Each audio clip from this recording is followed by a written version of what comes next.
I'm right. You already know me. One take. All right. Well, it was a great day. We're at Body and Soul Fitness in Toronto, and we're with my main man, Kettlebell Gus, Professor Gus. Thank you so much. Thank It's you. been an amazing day. Before we get started, where can everyone find you on socials? Social media. My YouTube channel now is a little bit like slow. I'm trying to fix a little bit more, but mainly on my Instagram account. It's like at prof Gus_B. Prof Gus. So all the content about kettlebells and classes and future courses I share there. Okay, cool. So I got 5 questions that I'm going to ask Professor Gus about kettlebells. Okay, so in terms of kettlebells, how does the material of the kettlebell affect the weight distribution and grip? So how might these factors impact exercise performance for personal training clients? So great question, because this is one of the questions I have for my next post. So for example, when you work with like the fat grips, like you just improve your grip, right? So for kettlebells, like you're constantly working. You have two main exercises. You have ballistics and you have the grinds. Okay. So in ballistics, you have the constant pulling from the bell, like naturally for the force pulling from your hand. So you actually have your gripping like very, very strong, like dynamically. And the grinds is those ones, for example, like a military press, get up, so front squat. So you need to have a more pressure on the handle to make the pressure. So then when you work with kettlebells, you train with kettlebells, you improve this for your strength training, like for bench presses, for a military presses with bar, and even for pulls, pull-ups, whatever. So then I think the main things, the 2 ways you can work this, dynamically and static with the grinds, I think is the best way you can improve that. Nice. Wow.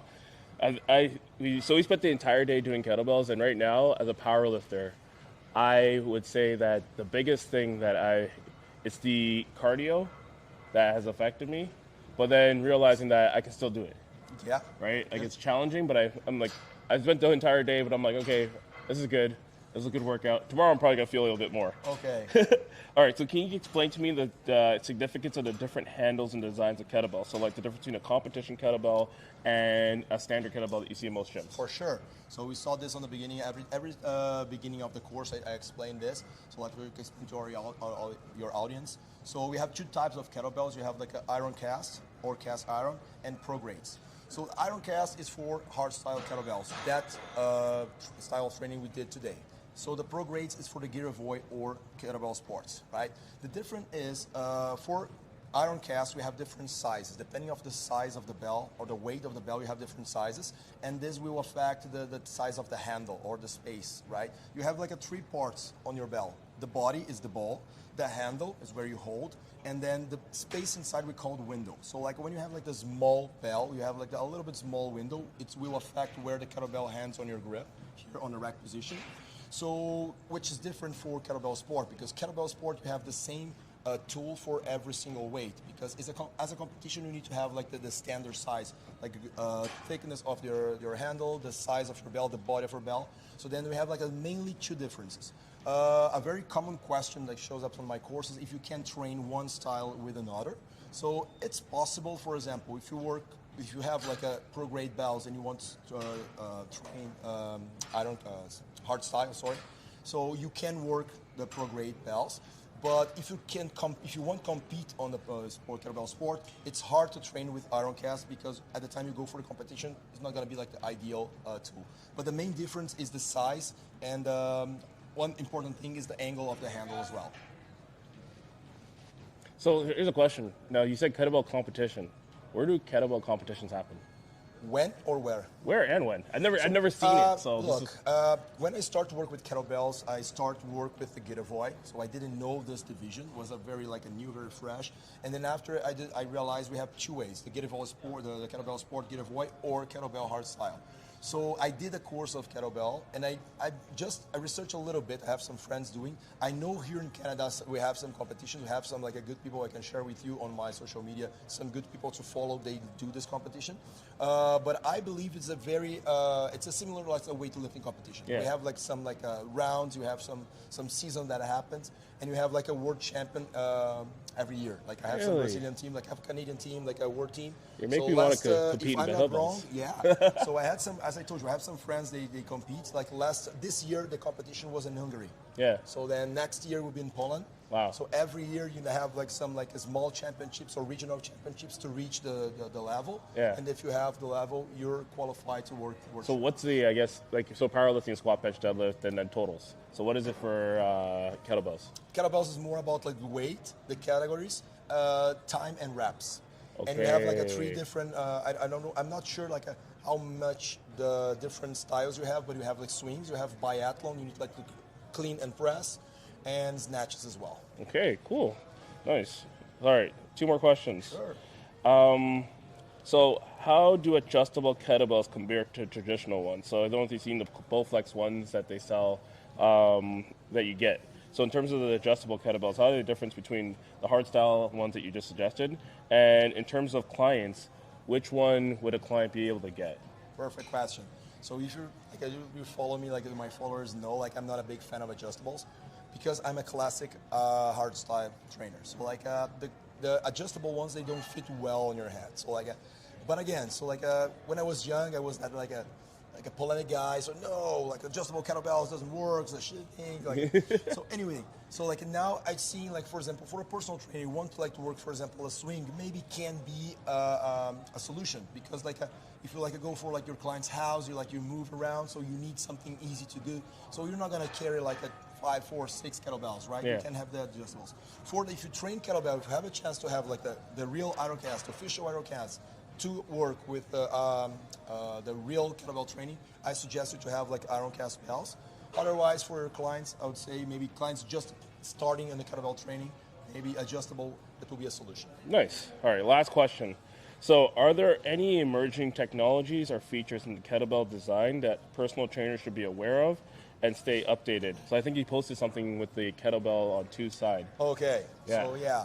So again, the fitness industry always trying to like bring something new. So that thing called unveil, Yeah. I didn't test yet. So like I just like based it on my knowledge, I don't think it's a good thing because change a little bit the size and then the place where the forces act in your hand. Anyway, it's something you can use. But as a technology, I would say it's a century tool. Like this comes from Russia for like 100 years. I don't think like there's something in the technology can change the training. Maybe more gadgets for like the programming or like the timers. Like maybe you can use some add-ons and different programs. But as a tool, I mean like the most like a technological thing you have, maybe it's the adjustable ones. Okay. Basically. Yeah, man. Well, that's it for today. Great. Man, guys, if you guys can shoot a follow to Coach Gus, because realistically, if you want to learn more about kettlebell training as a new personal trainer, actually one more question. So a new personal trainer, so someone brand new to the industry, I always ask everyone this question. What are the top 5 certs that they should be doing? So brand new, they're starting. Certs. Other than the regular certification that you need, outside of that. So like in kettlebells or general? General. We'll use general and kettlebell. Like in terms of like, we'll use kettlebell, but then in terms of if you were to specify in kettlebell, where would you go? That's one question, and then general. One question, the main one is a very good man. Kettlebell by Gus. Yeah, that's the best one. This is the best one. So, guys, as you know, like I came to Canada 5 years ago. So then I'm just a good guys here, right? So like in North America, if you have a chance to like know Michael Boyle, it's a good certification. He has some like internship on his gym in Boston, but he has some online courses as well. It's a hard question, like a Kettlebell by Gus, Michael Boyle, some courses of FMS. So you have Strong First, a very good resource for Strong First, for barbells, for kettlebells, for body weight, for programming as well. So then like this is like a lot of certifications. I would say like a Michael Boyle, like the basic functional training and functional programming. Kettlebell by Gus, and if you want a little more about strength training, any course or any certification from Strong First. Nice. Well, okay, last question.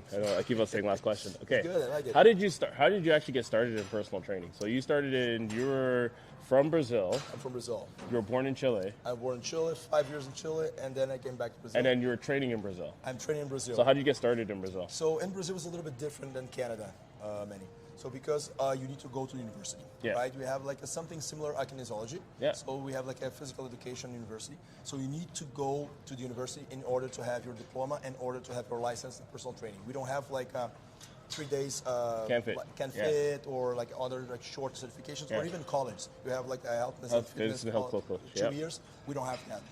Brazil was 4 years. So then like I always loved sports. I always was very active. So then I start in 2002. I start my university.